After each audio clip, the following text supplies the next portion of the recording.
Bonjour tout le monde, donc voilà, Ami de Boimard, coach sportif professionnel. Aujourd'hui, je vais vous parler de la plateforme Polar, notamment pour son intérêt dans les méthodes d'entraînement en cardio-training.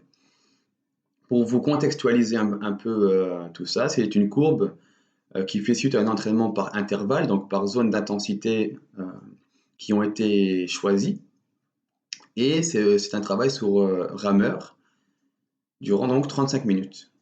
Ce travail-là, je ne l'ai pas fait depuis plus de 6 mois, étant en confinement, n'ayant pas un rameur à disposition et n'ayant pas la capacité ni de courir ni de faire du vélo, tout simplement parce que je suis blessé, donc je ne peux pas courir.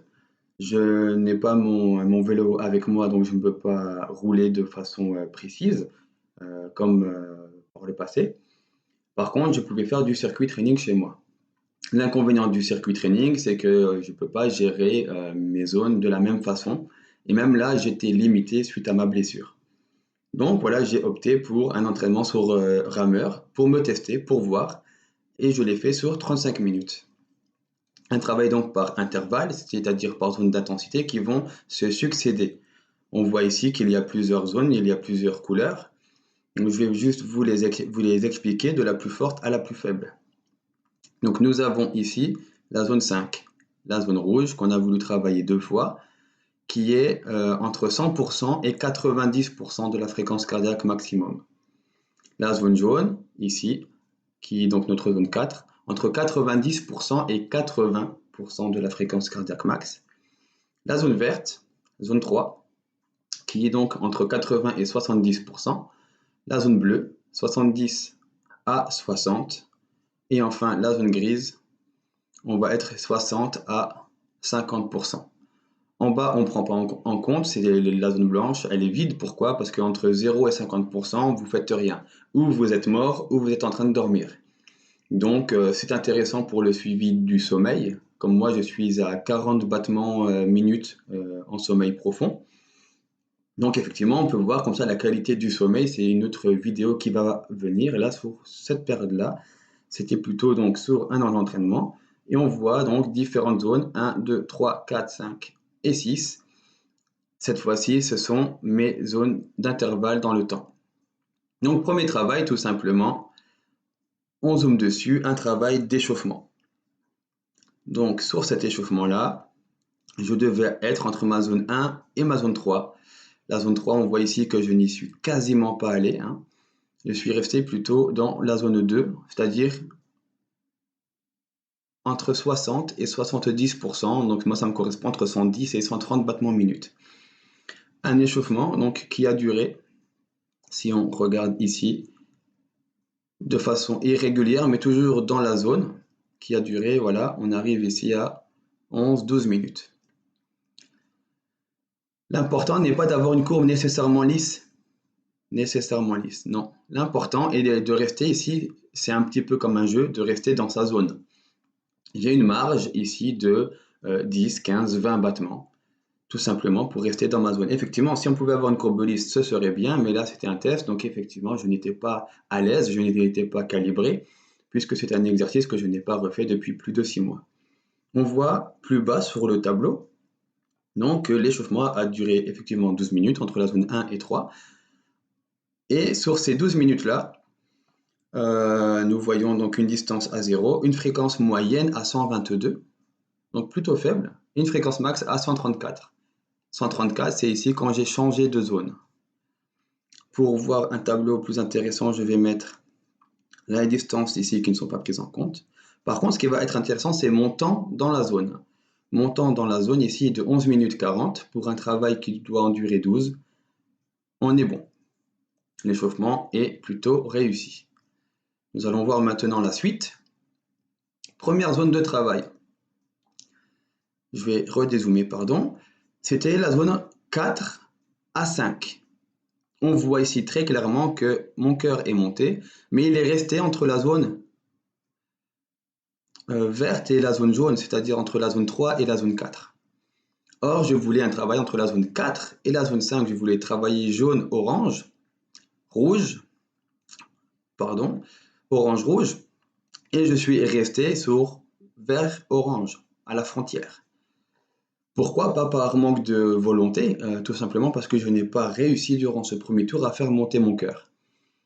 J'avais beau tirer très très fort, mon cœur restait bas, donc je devais faire un effort musculaire très important, et mon cœur, étonnamment, ce qui était bon signe pour moi, c'est que j'ai une bonne condition physique et que je dois réadapter l'intensité de la séance et l'intensité de la charge d'entraînement. Mais voilà, mon cœur, ici on voit la moyenne totale. J'étais effectivement au-dessus de la moyenne de cet entraînement, ce qui est une bonne chose, puisque c'était ma zone de travail. Sauf que je suis trop bas, donc le travail n'est pas du tout qualitatif. Non pas pour l'entraînement global, non pas pour la mesure des données, mais pour la zone 4 et 5, 6 minutes, on y est resté seulement 2 minutes 30. Donc effectivement, en termes d'entraînement spécifique, nous ne sommes pas dans la zone correspondante, donc ce travail n'est pas qualitatif par rapport à l'amélioration de mes qualités. Cependant, c'est utile puisque ça va nous permettre de comparer dans le temps et même de comparer au sein de cette même séance. On va voir ici, dans la zone de repos, que le cœur redescend vite, redescend même trop parce qu'on voulait juste qu'il reste dans la zone verte. On a pu tout de même le maintenir, mais par à-coup, on n'est pas lisse du tout. Donc effectivement, il y a eu une difficulté à gérer son temps d'effort, son temps de repos pour ne pas être trop faible ou trop fort. Par contre, plus intéressant, dans la deuxième partie de travail, on est complètement dans la zone. Et ici, il y a une petite erreur. Il y a eu une phase de relâchement qui s'explique pourquoi, parce que j'ai tout simplement réglé ma montre à ce moment-là. J'ai voulu voir son écran, donc j'ai ralenti. Ça a fait baisser mon cœur. Ça a été que de quelques secondes, mais j'ai un cœur qui réagit relativement rapidement. Donc effectivement, on voit ici, on était en pause. Le cœur est remonté assez rapidement. Je suis allé jusqu'à la frontière. Je suis redescendu presque à la limite. J'ai réussi ensuite à stabiliser dans un second temps. Une rechute que j'ai compensée par un tirage très fort pour rester ensuite plutôt en position haute. Cette fois-ci, si on regarde, zone 4 et 5, 6 minutes, on y est resté 5 minutes. Ce n'est pas parfait, mais c'est plutôt qualitatif, c'est plutôt correct. Il y en a un cœur en max qui est à 163, en moyenne qui est à 154. On est plutôt correct. On va voir maintenant la phase 4 à 5. Repos. Ah, là c'est intéressant, le cœur redescend. Par contre, on est assez proche de la courbe moyenne.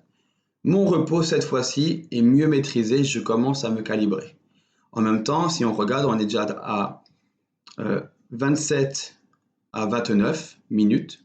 Donc j'ai eu le temps de me reconditionner, de me rendre compte de l'exercice rameur, de la fréquence cardiaque, de la montre aussi, de m'adapter à son fonctionnement. Donc effectivement, on a un repos plus qualitatif suite à un travail aussi lui-même plus qualitatif. Sur 3 minutes, nous sommes restés 2 minutes 30 dans la zone, c'est parfait. Et ensuite, la zone 5 à 6, retour au calme. On voit que le retour au calme n'a pas été très réussi, bien que je suis essentiellement dans ma zone bleue.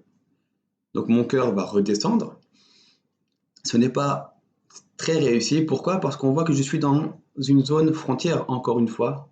Je suis entre la zone 2 et la zone 3. Donc je suis plutôt dans la tranche haute, alors j'aurais dû être dans une tranche plutôt moyenne. On remarque ici par cette courbe que j'ai eu beaucoup de mal à me lancer. L'échauffement était très très correct, mais tout de suite un peu haut, voulant aller tester les limites. Pourtant, je n'étais qu'en échauffement, donc je me suis chauffé peut-être trop fort, mais c'était correct. J'ai eu du mal à me lancer sur le premier effort. J'ai eu du mal à récupérer dans la bonne zone. Par contre, le deuxième effort est correct, le deuxième repos est correct, mais le retour au calme est trop haut. C'est un bilan plutôt positif. Pourquoi? Parce que c'est un premier entraînement, c'est une première phase, c'est un premier test, on doit se recalibrer. Je sais que le début n'est pas idéal, par contre, très rapidement, je me suis adapté. Ce qui va être intéressant, c'est de voir de séance en séance cette adaptabilité. Donc voilà, on va voir ici une cohérence entre les phases théoriques qui étaient prévues et les phases réelles pour voir la qualité du travail et on va pouvoir le corréler avec une fréquence moyenne et une fréquence max de séance en séance pour voir s'il y a une amélioration ou non. Maintenant, on va aller sur un travail un peu plus précis.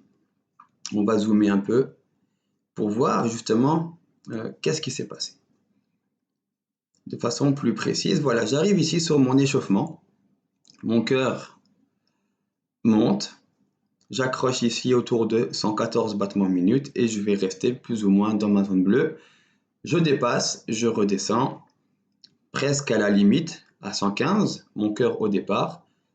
Je relance un petit peu. Donc la phase d'échauffement plutôt light, il n'y a pas eu vraiment de sensation. Par contre, on va voir ici un second travail qui va maintenant être un peu plus intéressant.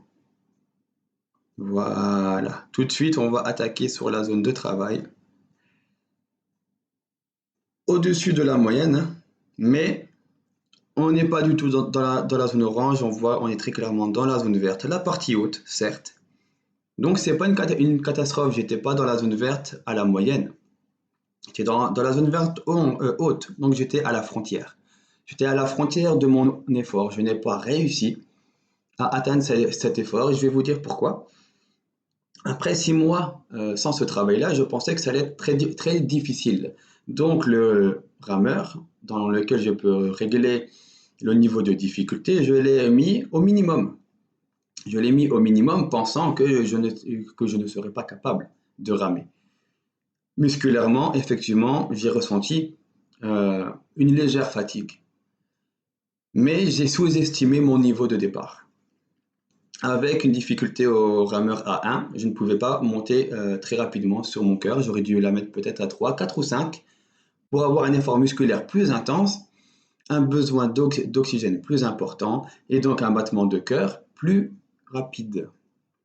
Donc je sais maintenant que j'ai sous-estimé mon niveau. La prochaine séance, je vais augmenter cette difficulté pour être dans mes zones. Mais ce n'est pas une catastrophe puisque je suis ici, on le voit bien, dans la position haute. Ce qui va m'intéresser par contre, c'est ici mon délai. Combien de temps ai-je mis? On va zoomer sur cette zone-là. Pour la phase d'échauffement à 12,4 jusqu'à la phase de travail à 12,45. Voilà, il m'a fallu à peu près 40 secondes. Si on se recule, voilà, on va même venir jusqu'ici. 12,03 à 12,45. Donc mon cœur, pour accrocher ma phase, déjà, je perds 45 secondes dans mon accroche. C'est-à-dire que mon cœur, pour pouvoir atteindre une zone d'intensité, j'ai un cœur plutôt calme, qu'il va falloir vraiment brusquer pour qu'il monte, ce qui est signe d'une bonne condition physique chez moi. Eh bien, je sais que si je veux être sérieux dans ma zone, je vais perdre quasiment 1 minute sur 6. Donc, si je veux pouvoir faire du travail qualitatif, cette zone de relance-là, je devrais la lancer 40 secondes plus tôt dans mon échauffement. C'est-à-dire, au lieu d'être dans l'échauffement en zone basse, je dois être ici en zone haute pour pouvoir gagner du temps et ne pas perdre 1 minute quasiment à accrocher parce que je perds de la qualité de travail. Donc, c'est intéressant, 45 secondes pour que le cœur puisse bien démarrer. On va maintenant aller un peu plus loin. On voit ici une petite rechute, mais par contre, on est remonté très vite. 15,31, je remonte 15,45. 15 secondes cette fois-ci pour redémarrer. Une fois que le cœur est descendu, 15 secondes pour redémarrer et non 45 puisque j'étais dans la zone ici intermédiaire, moyenne. Ça me fait gagner donc 30 secondes, mais aussi parce que mon cœur était déjà préparé à l'effort. On arrive ici, c'est là où maintenant on va pouvoir comparer les deux phases d'échauffement et de travail avec la phase de récupération et de travail. Mon cœur, on l'a vu, est monté en 45 secondes. Par contre, il va redescendre en combien? 18 piles. Je redescends trop bas. Donc, on ne va pas prendre ici en compte. On va prendre ici juste avant qu'il y ait un changement. 18,30. Il m'a fallu 45 secondes pour monter, 30 secondes pour redescendre. Et ensuite, je me suis battu pour être dans la zone, mais pareil, ce n'était pas encore réussi à ce moment-là. Par contre, maintenant, la zone de travail, qui est plutôt respectée, dans son ensemble. Je suis à 21, allez, on va dire ici 21,18. 21,18 pour monter dans ma zone. 21,47, il m'a fallu 25 secondes. Donc effectivement, ça confirme bien que si je veux monter rapidement et gagner du temps, je dois rester dans des zones relativement hautes.